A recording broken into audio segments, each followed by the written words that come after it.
I do. Please state your full name for the record.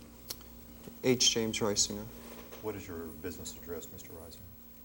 1349 Old Highway 41, Suite 225 in Marietta, Georgia, and the zip is 30060. And what is your residence address? 904 Scarlet Trace, Kennesaw, Georgia, 30144. What is your date of birth? 31 October 1947, Halloween. Halloween. That's cool. Oh, yeah, that's been shared with me a number of times. I want to hand you what's been marked as Exhibit 1 to your deposition, which is the notice for today's deposition. Have you seen that? I have.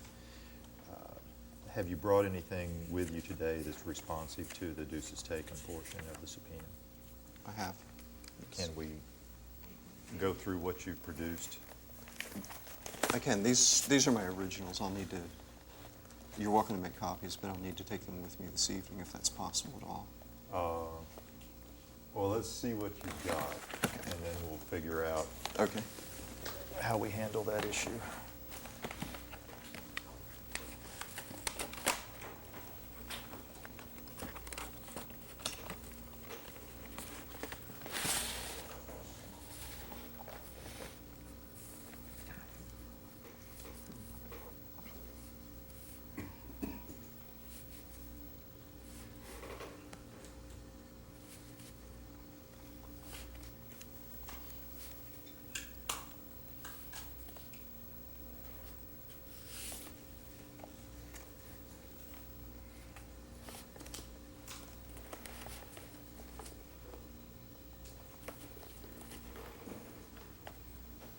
Let's go off the record, Sam.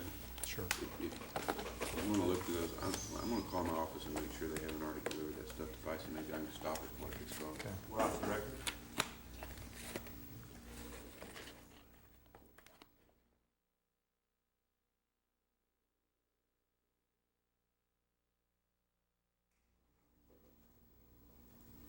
We're off the record. Mr. Reisinger, you've produced a number of folders in response to the subpoena deuces taken, and those include a number of oversized, and by that I mean greater than 8.5 by 11 color maps, correct? Yes, sir. And as I understand it,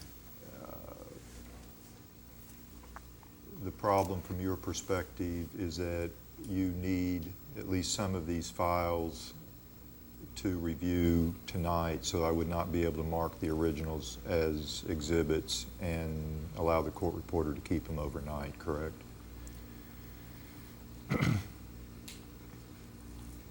Not being able to look into the future and see what today is going to hold in terms of the need to look through and do some review this evening, I can't say with certainty which ones I may. Well, let's do it this way. Let's mark all of these folders as exhibits and have you identify what's inside of them in kind of general terms. And then at the end of the day, if you determine that you need to take some with you, then we'll just put something on the record about what you're taking with you, and I'm happy to let you take the originals with you. I think that's probably the best way to handle it. Okay. You want to just start marking these? Let's just mark the. Does it work with you, Cindy, if we mark the outside of the folder? Fine. Okay. We're going to need to make, I want to talk to him at a break and see how we're, because to the extent that when we leave the deposition, some or all of these he may need to take with him at the completion of the deposition, so we may need to be substituting copies so that he can get his originals. But let me visit with him and see exactly what that covers. Your report indicates that your hourly rate for litigation support is $175. Is that correct? That is correct. And I just took a very, very quick look through your invoice folder, but it looked to me like your total billings to date on the case were approximately $270,000. Does that sound correct? I didn't add the invoices before I came in. Does that number seem about in line, outlandish? It seems approximately reasonable. And have you produced all of your invoices and/or billing statements to date? To the best of my knowledge, yes. Do you have an approximation as to how much time you've expended that you have not billed for as we sit here today? I do not. How many times have you been deposed? If I could have the folder that says CV, there's a sheet in there that I'd like to rely on. Sure.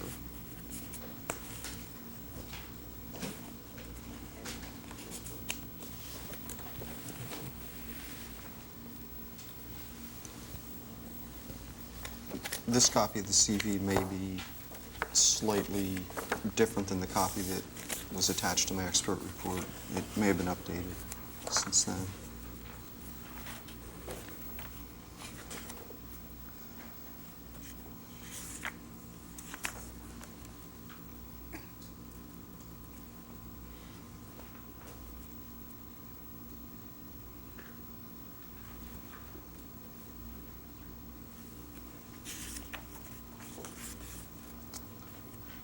If I've captured all of them, approximately 7. Now, I take it the CV is not something that you would need to refer to tonight, I sure hope not. although there's been times at the end of a deposition where I was not sure who I was, so it's possible you might want to refer to it. I've marked your most recent CV as Exhibit 6 to your deposition.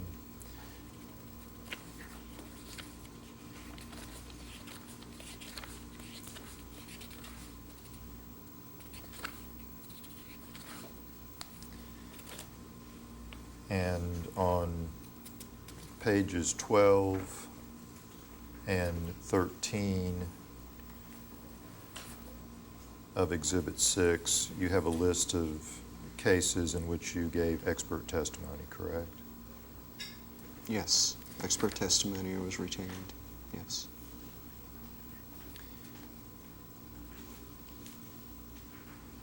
Okay, I'd like to just go through these real briefly and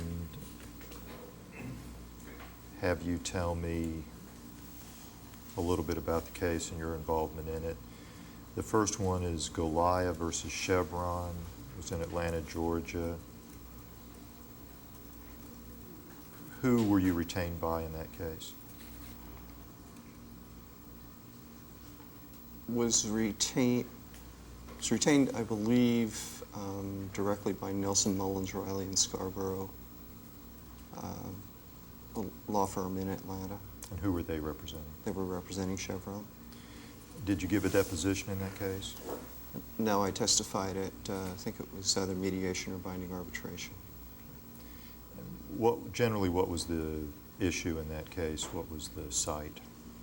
The site was a retail petroleum marketing facility that had been constructed in approximately the 1930s, had been through a number of hands. There was residual hydrocarbon present, and this project probably was an early to mid 1990s project, and there was a question relative to ultimately allocation of responsibility for the residual hydrocarbon that remained in the ground. Was it a gas station? Yes. The next one, Golden Gallon versus Chevron, also in Atlanta, Georgia. Did you testify on behalf of Chevron in that case? I did. Did you give a deposition in that case? No. What type of facility was involved? It was a retail facility, and in fact, the description that I just gave you was for Golden Gallon, not for Gallia. Golly was a bit different. I can explain Golly if you'd like now. Okay. Gallia was also a very old retail facility at which there had been residual contamination that remained. There were a number of private well owners or private property owners who had been impacted as a result of dissolved phase hydrocarbon migration. The regulatory lead on that was EPA Region 4, and we were asked to make a determination as to what the distribution of hydrocarbon was, how the hydrocarbon was migrating. As it turned out, it was migrating through preferential pathways through a fracture system. Now, did you say that that involved both a NAPL and a dissolved phase plume, or was it just a dissolved phase plume? There was residual NAPL in the capillary fringe on the site, but the contamination that had impacted the downgradient property owners was exclusively dissolved phase. Next case, Defense Personnel Support Center versus Sun Oil Company. What was that case about? That was a case in which a government facility was being closed under the Base Realignment and Closure Program. And in the course of site characterization in preparation for the property transfer, there was what was variously estimated between 100,000 and 1 million gallon NAPL plume on the site. And there were questions regarding the source of the NAPL. And some distance from that particular site, there was had been operating since about 1918, petroleum refinery.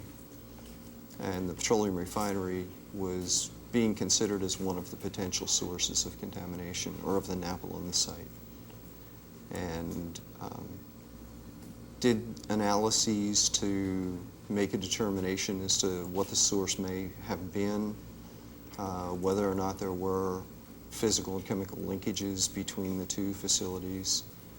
And I testified in a state-mandated and supervised third-party neutral proceeding. And who did you testify on behalf of? Sunoco. And were they the one that had the refinery? Yes. Was there a dispute in that case as to what the NAPL was comprised of? There was a dispute, yes. Next case you list is Class versus Exxon in Charlotte, North Carolina. What was that case about? That one was it was a terminal complex, a bulk distribution terminal complex in Charlotte, North Carolina. And there had been a contaminant plume discovered, and there were questions as to how a number of entities had contributed, or to what extent a number of entities had contributed to the plume. Were you retained on behalf of Exxon in that case? I was, yes. Then you've got another one that's Class versus Phillips Pipeline, also in Charlotte, North Carolina. Was that the same case? That was the same case with obviously a different client, yes. The client being Phillips Pipeline? Yes. So I take it there was no dispute between Exxon and Phillips Pipeline in that case? Not that I was made aware of. Then the next one, and you've got 1, 2, 3, 4, 5 here that say class, and is that someone's name, or is that a class action? It's a class action. Okay.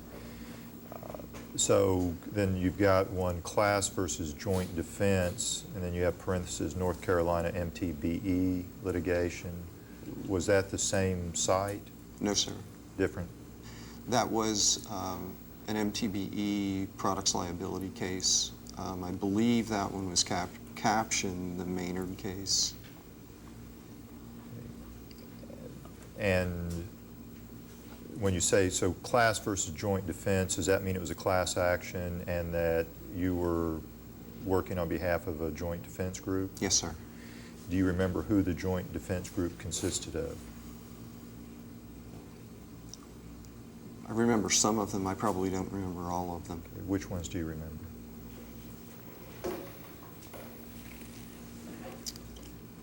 I believe Chevron, Conoco,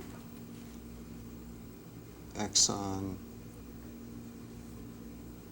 I believe BP was involved, and I'm sure there were some others. BP being British Petroleum. Yes, sir. What issues did you address in that case? It says designated transport and fate expert, but can you be any more specific than that? My responsibility was to look at the chemistry of MTBE as a compound, at its the factors that affect the manner in which and the extent to which it might be transported in the subsurface, its behavior, based on physicochemical characteristics, and in a general sense, how physical settings may affect the transport and the distribution. You gave a deposition in that case? I believe so. That's, your CV indicates that you testified at deposition. The next one is class versus joint defense, and then you have parentheses, Alabama Lynn UST litigation. Again, this was a class action and you worked on behalf of a joint defense group. I did. And do you remember who was in the joint defense group in that case? I believe the major members of the joint defense group were pretty much the same group that I recited for you earlier. And was the nature of your testimony essentially the same? No, the nature of the testimony in that one was a bit different. Rather than being focused on an individual compound, it was focused more, my responsibility was focused more on the state of the practice, what we knew when about contamination, pollution in general, and over the years, when we understood more detail about the processes, what we understood about remediation, those sorts of things. Do you remember the style of that case? I'm sorry, off the top of my head, I don't. Is that something that you have a record of that you could provide us if we left a blank in your deposition?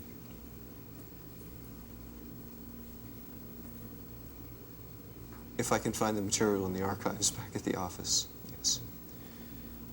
The next one is class versus joint defense. Then you have parentheses, multi-district MTBE litigation in New York.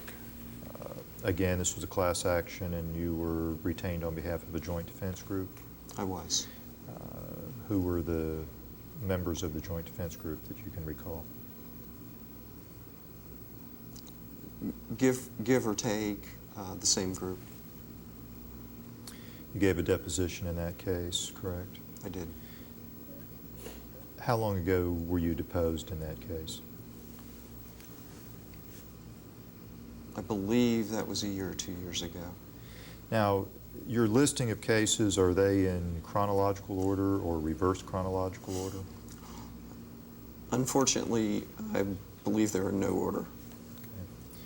Do you remember the style of the New York multi-district MTBE litigation? I do not. Is that something you would have a record of? Again, I'll need to look in the archives. I will try.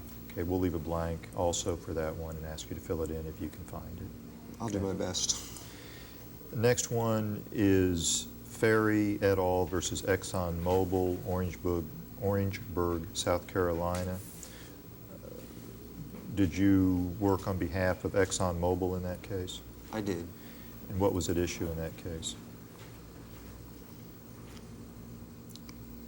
That one involved a retail gasoline marketing facility, obviously in Orangeburg, South Carolina, that was constructed by an individual and owned by an individual in about 1953. After some period of time, I guess in the course of preparation for a property transfer, residual petroleum hydrocarbon was discovered on the site. I was responsible for site characterization from the outset and delineation, responsible for dealing with the state regulatory agency in South Carolina, and ultimately served as an expert when the litigation arose. A piece of the litigation involved the presence of some of the original tanks that were installed in 1953 and the extent to which they had contributed to the contamination that remained on the site from somewhere between 1953 and 1974, I believe. When did you give your deposition in that case? Between 1 and 1.5 years ago. Okay. Next case, Truck Stops of America versus British Petroleum Oil Company, Harrisburg, Pennsylvania. Were you retained on behalf of British Petroleum Oil Company in that case? I was. And what was generally the issue in that case? The issue in that case was residual hydrocarbon contamination that was discharging into a high-quality trout stream as a separate phase. The subsurface at that location was fractured bedrock, overlaid by unconsolidated materials. And there was, BP was the former owner of the site, and there was a dispute regarding responsibility for the contamination in the fractured bedrock system. And in that case, we did a considerable amount of geophysics. We did a considerable amount of detailed-oriented soil boring, rock coring, a considerable amount of product recovery because of the manner in which the material was stored and moved through the fracture system. Developed a remediation system, supervised or oversaw the installation of the remediation system. Okay. It says that you testified at both deposition and binding arbitration. Yes, sir. Do you remember when you gave your deposition in that case? My recollection is it was about a year ago. The next case you have listed is United States Department of Justice versus Solutia et al. In Illinois. Yes, sir. Who were you retained by in that case? That site, the Illinois site, is it's a federal Superfund site. So there is a PRP group, potentially responsible party group, of which, as historical ownership, Mobil Oil had owned a refinery in the vicinity of the Superfund site. It was not actually part of the site. And I was retained by ExxonMobil to address the potential Mobil contribution. You gave a deposition. I did. How long ago was that deposition?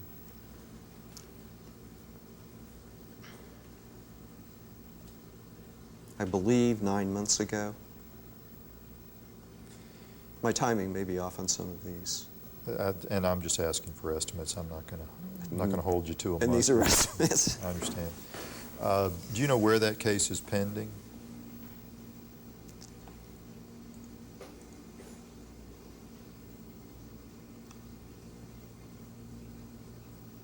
I believe, I'm not sure, but I believe it's federal court in Illinois. And do you remember what city? I don't. The deposition was in New York. Next case is Toyota Motors versus Maryland Shipbuilding and Drydock Company, Baltimore, Maryland. Who were you retained by in that case? Maryland Shipbuilding and Drydock. And what's the issue, or what was the issue? Maryland Shipbuilding and Drydock is situated on Baltimore Harbor in Baltimore. They build and repair ships. Parcel of land proximate to or adjacent to the shipbuilding company is a kind of a staging area, receipt area for foreign manufactured automobiles.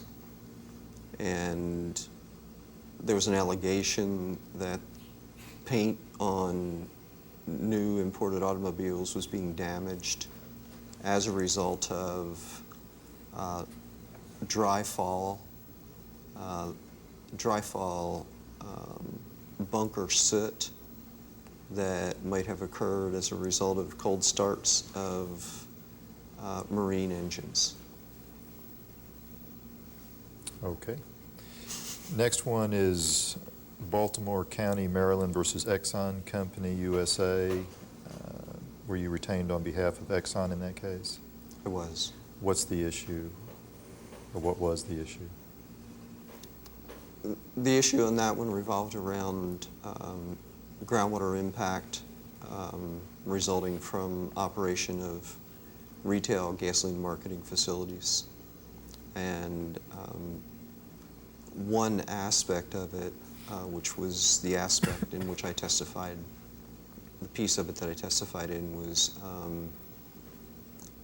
contamination of a parcel of land that was slated to be developed for a new service station site, and the source of contamination on that land prior to construction of the facility.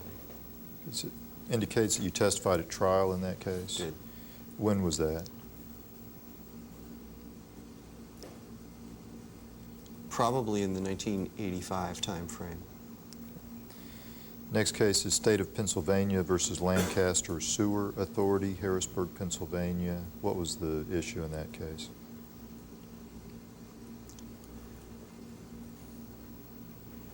The sewer authority, obviously from their wastewater treatment plant, had a discharge into the Conestoga River. The Conestoga River, I grew up in that area, so the Conestoga River historically had been fairly severely impacted as a result of agricultural runoff as well as wastewater discharges. So the general health of the river was not spectacular, not stellar. And the state of Pennsylvania engaged the company I was with at the time to look at the health of the river and make a determination as to what the additive impact of the wastewater discharge was, most notably an oxygen sag. And I testified before the Environmental Hearing Board with regard to that case. How long ago was that testimony? In the 1970s. Okay. Then the last one you list is Pearson versus York County Solid Waste and Refuse Authority. How long ago did you testify at the hearing in that case? In the 1980s. Was that also a, well, who did you work for in that case? York County Solid Waste and Refuse Authority. Is that some sort of a landfill operation? Yes, it was a county-owned landfill. Okay. Now, the list of cases in which you have served as an expert witness that's on page 12 and 13 of your CV. Is that a comprehensive list of cases in which you've given testimony? Those are the ones that I can recall.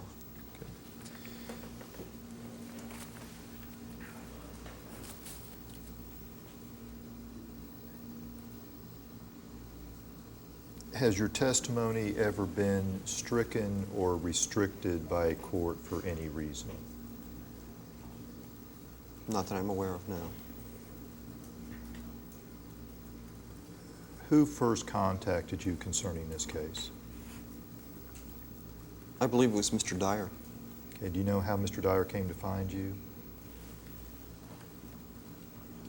I don't know specifically, no.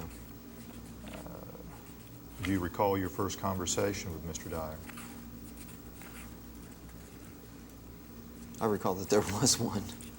And really what I'm asking is, in the very first phone call, I know lots of times when I'll contact an expert, they'll say, how'd you happen to get my name? Did you remember having any sort of conversation along those lines with Mr. Dyer? I don't. Have you ever worked with or for any of the law firms that are involved in this case, to your knowledge? To my knowledge, no. And the next question is, have you worked with or for any of the defendants in this case? We know from going over the list of testimony that you've just given that you have worked with Chevron in the past, correct? I have. To your knowledge, have you worked for any of the other defendants in this case before?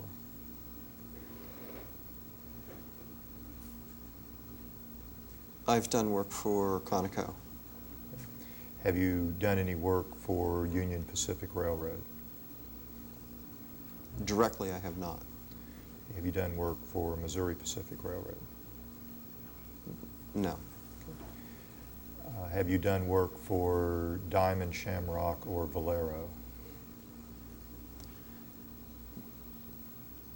I don't recall having done any work directly for Diamond Shamrock, but my recollection is that Valero may have been one of the members of joint defense groups with which I've worked.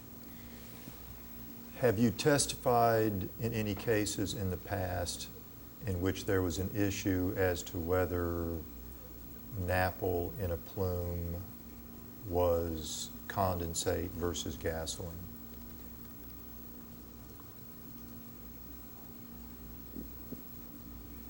I recall condensate having come up as an issue. I recall it a number of times. There was one case where condensate there was a question as to whether or not there may have been a condensate contribution. And what case was that? That was the Defense Center case that you asked me about earlier. And who were you working for in that case? Sunoco. Okay. Were you asked to look at chromatograms or any other chemical evidence and offer opinions as to whether the product was condensate or gasoline in that case? I was involved in those discussions.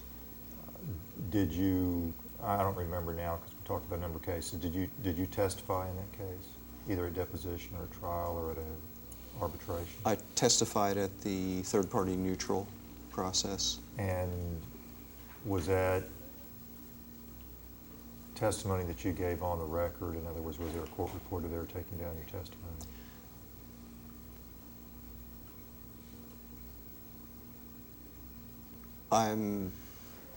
I'm not certain. I know that the process was established, the third-party neutral process, as part of a consent agreement with the state, was established as a confidential process. So I can't really. Other than the Sunoco case, can you remember any other case in which you served as an expert in which there was a dispute as to whether napple was comprised of condensate or gasoline? I can't recite cases off the top of my head, but I recall looking at compositional information where I considered whether or not there had been condensate contributions. Prior to this case, have you served as an expert witness on behalf of a company in a case in which it was alleged that that company had lost condensate that contributed to a plume of contamination?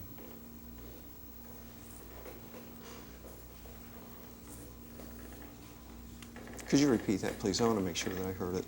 Could you read it back to me? I'm not sure I can say it the way I said it. Prior to this case, have you served as an expert witness on behalf of a company in a case in which it was alleged that the company had lost condensate that contributed to a plume of contamination?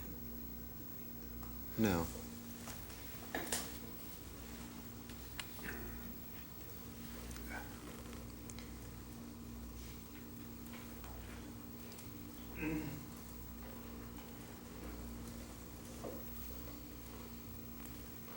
Have you testified in the past on behalf of a person or company who was claiming that its property had been contaminated by off-site sources?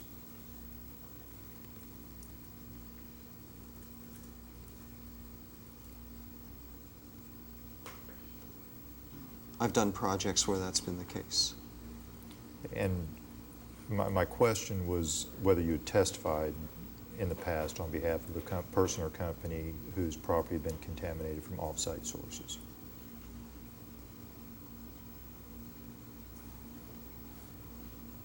Yes. What case was that? The Orangeburg case, one of the issues associated with the Orangeburg, South Carolina case was a determination as to whether or not the contamination on the former Exxon site was being augmented with gasoline from other sources, yes. So in that case, you were testifying on behalf of Exxon Mobil, and there was an allegation or suggestion that the Exxon's facility might have not only been the cause of the contamination under it, but that there might have been contributions from off-site sources. Is that correct? That's correct, and part of the issue there was that in establishing a remedy for the site, natural attenuation was an element of that remedy. And obviously, an off-site mass contribution would have affected the availability of electron acceptors and nutrients available for intrinsic biodegradation processes to occur, which potentially could have affected distribution of contamination that was existing on the site. Other than the Orangeburg, South Carolina case in which you testified on behalf of Exxon Mobil, have you testified in any other case that you can recall on behalf of a person or company whose property has been contaminated by off-site sources?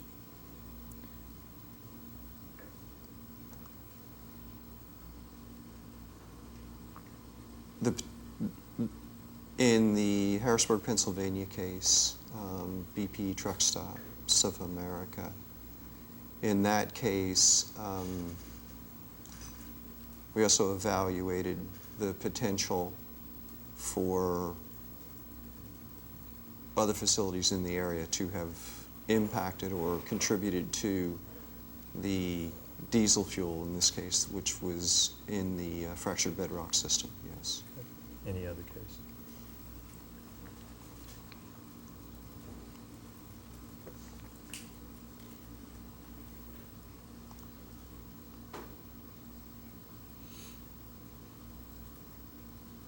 Those are the ones that come to mind.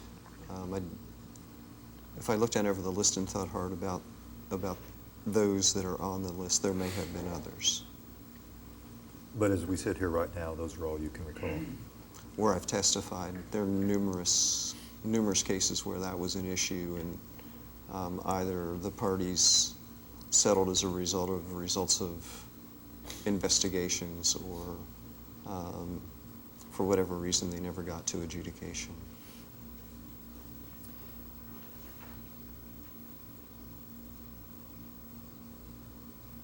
Have you testified in any case in the past on behalf of an innocent landowner whose property was contaminated by off-site sources? And by an innocent landowner, I mean somebody who had no operations at all on their land and were just claiming that contamination from off-site had come onto their land and contaminated it.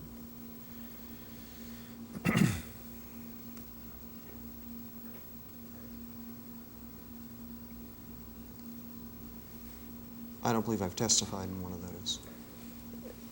Have you testified or worked as an expert for a person who was claiming that their health had been affected by environmental contamination?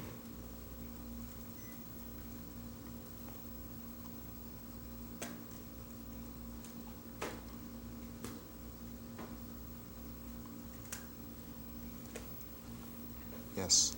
Okay. What cases have you worked on in which you were retained by a person who was claiming that their health had been affected?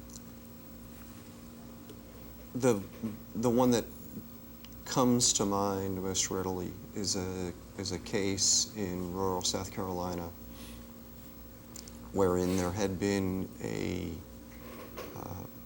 pesticide handling operation, and there was an allegation that the pesticide handling operation had resulted in airborne transport and subsequent deposition onto the properties of a number of private landowners, individual residential lots.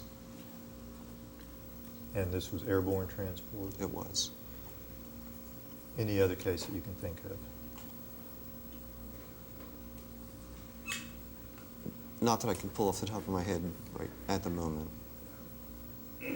How many times altogether have you been to the site in this case?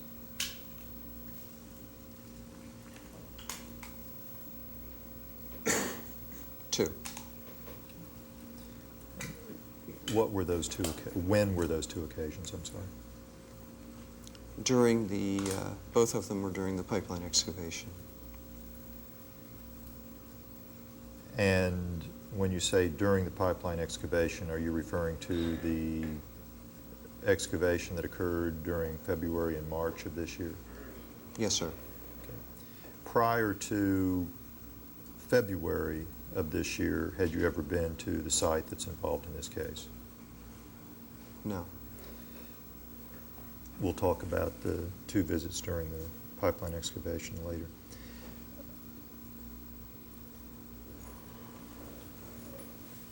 How many times have you met with lawyers involved in this case?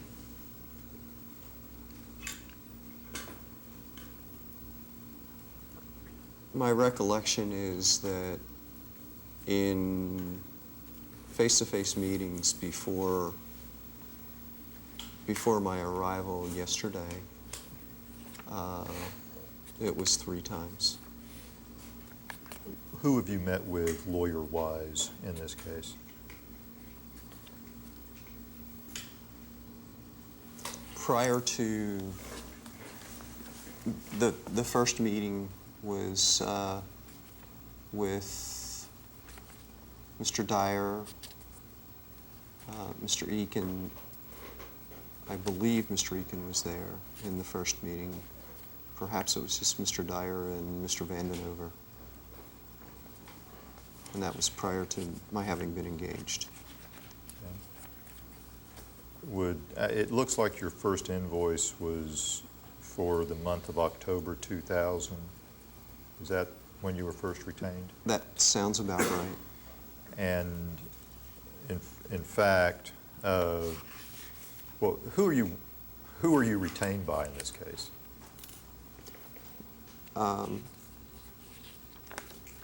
Falconer. You're sending all of your bills either to Dominion or to Louis Dreyfus Natural Gas or to Dominion Exploration and Production, correct? I believe that's what the invoices show. And I take it that they're the ones that are writing the checks. I honestly can't tell you as I sit here from whom the checks come.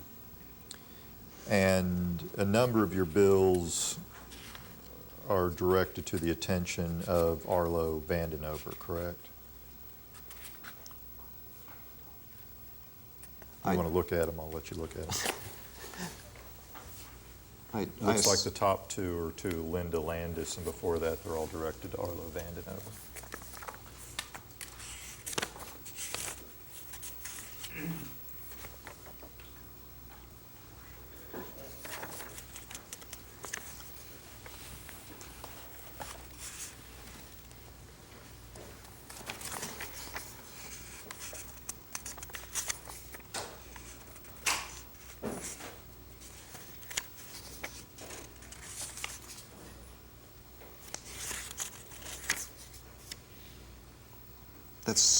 That's what the invoices seem to. I'm going to go ahead and mark your invoice folder as Exhibit 14 because of the way we're doing things. These exhibits are going to be out of order, but we'll go ahead and mark that as Exhibit 14. Now, going back to your meetings with lawyers, you indicated you thought there had been 3 meetings altogether, is that correct? That's my recollection. And at the first meeting, you believe Mr. Dyer was present, Mr. Vandenover, and possibly Mr. Aiken, correct? Possibly. The second, and the first meeting that you recall with Mr. Dyer, Mr. Vandenover, and possibly Mr. Aiken, where did that meeting occur?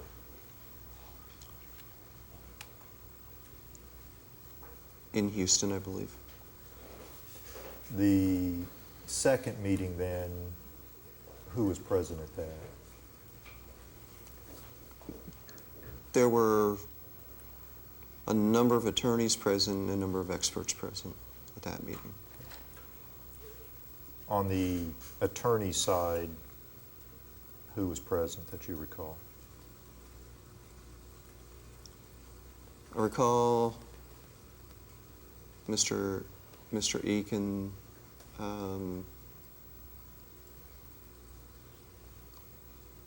I don't believe Mr. Dyer was at that one. Mr. Vandenover,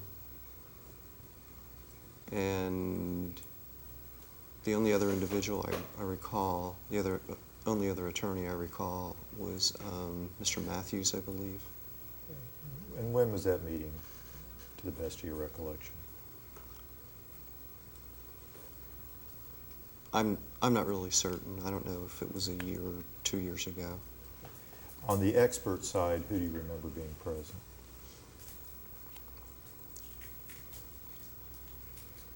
I recall John Wanacre being present. I recall Greg Douglas being there. And I recall Dr. Wolfskill. Anyone else that you can recall? Not that I can recall. I mean, there may have been other people there, but I... Okay. And then the third meeting with lawyers, when was that?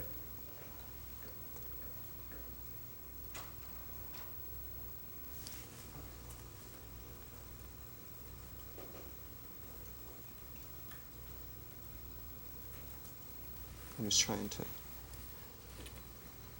get straight in my mind. I believe the meeting that I just described was the third meeting. I think there was a second meeting, perhaps, with Mr. Vandenover and Mr. Dyer and Mr. Eakin. And where was that second meeting? In Mr. Vandenover's office In Houston? in Houston, yes, sir. Then the third meeting with experts that we just talked about? Yes, sir. Where was that meeting? My recollection is that that was in Mr. Eakin's office, In Houston. yes. Now, then I take it that you also met with the lawyers when you were down here for the February, March pipeline excavation, correct? Standing by the trench. Right.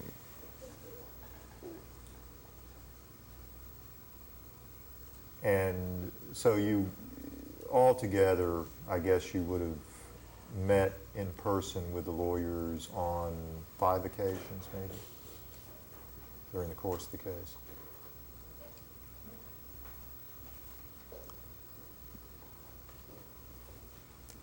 Considering being here today, probably 5 occasions.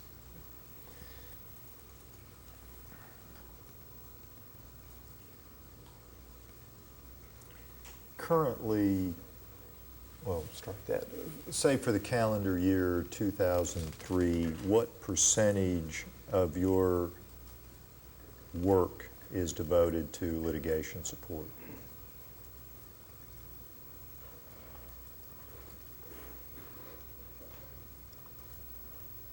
I haven't really done that calculation. I could only give you probably a gross, and I don't know how accurate would be estimation. Okay, just to the best of your ability.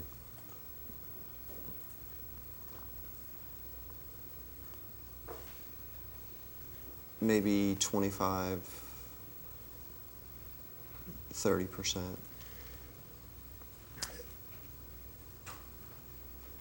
Other than preparing trial exhibits and that sort of thing, do you intend to do any additional work between now and the time of trial?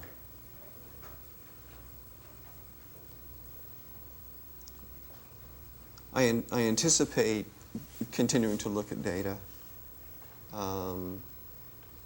My anticipation is that there's additional data that that I may not have. And if additional data does come in, I certainly will look at that in light of the data itself and in light of how it fits in with the rest of the data.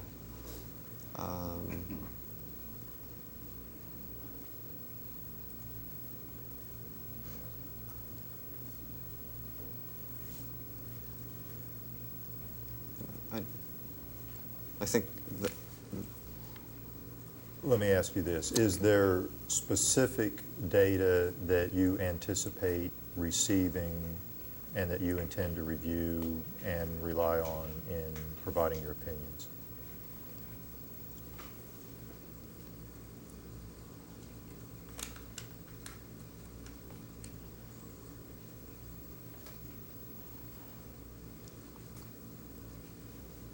I'm not certain that I've seen all the data that have been generated in the more recent time frames. And that would include the data that was generated during the February, March, April excavations? I've seen some of that. I don't believe I've seen all of it. Have you, well, strike that. Do you intend to review additional data? In other words, as we sit here today, is there data that you anticipate is going to come to you and that you intend to review?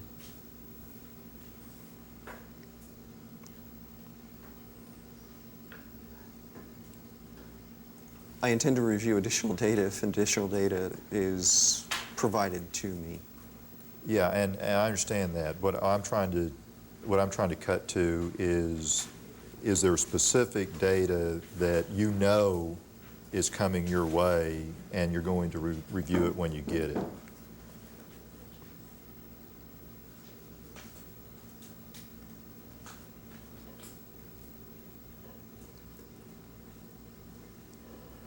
I'm not positive that I've seen all the data generated in the most recent push-bore sampling efforts that have been conducted.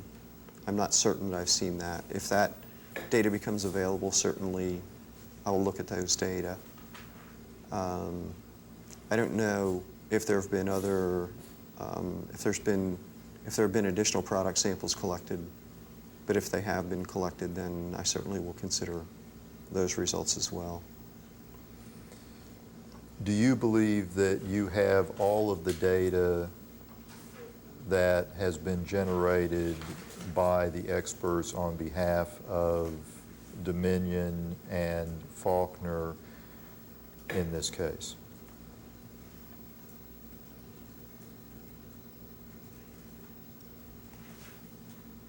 I'm not certain.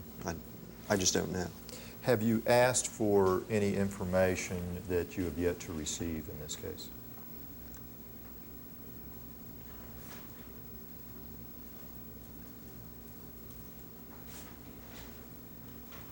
I have not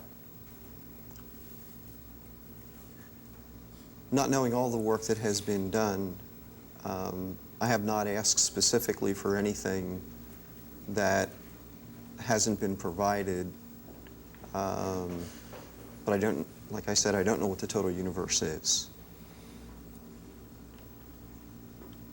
Do you believe, as you sit here today, that you have all of the information necessary to give final opinions in this case?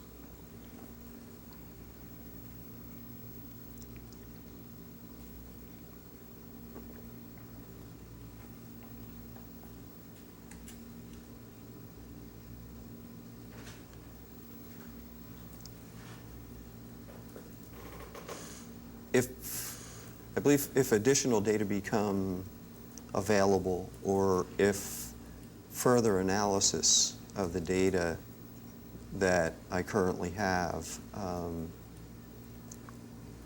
identifies additional opinions or identifies changes in opinions that I've rendered, then I'll make those changes. And that really wasn't my question. My question was, do you believe, as you sit here today, that you have all of the information necessary to give final opinions? Objection.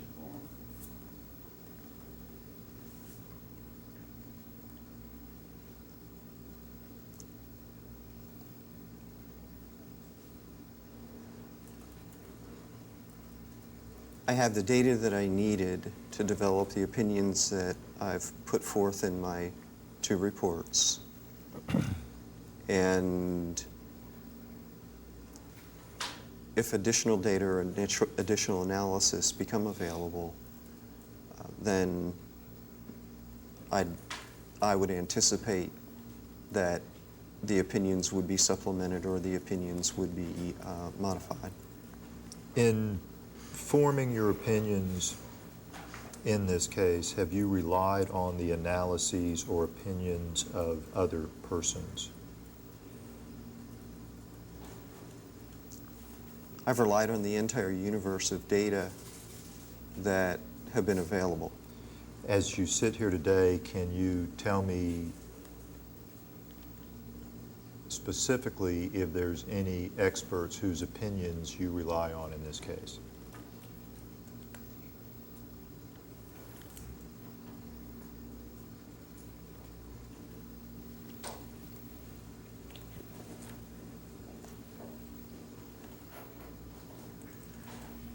I rely on the detailed constituent analysis that Dr. Douglas has done to support and to supplement some of the work that I've done. We need to change tapes. You want to take a short We're off the break? record.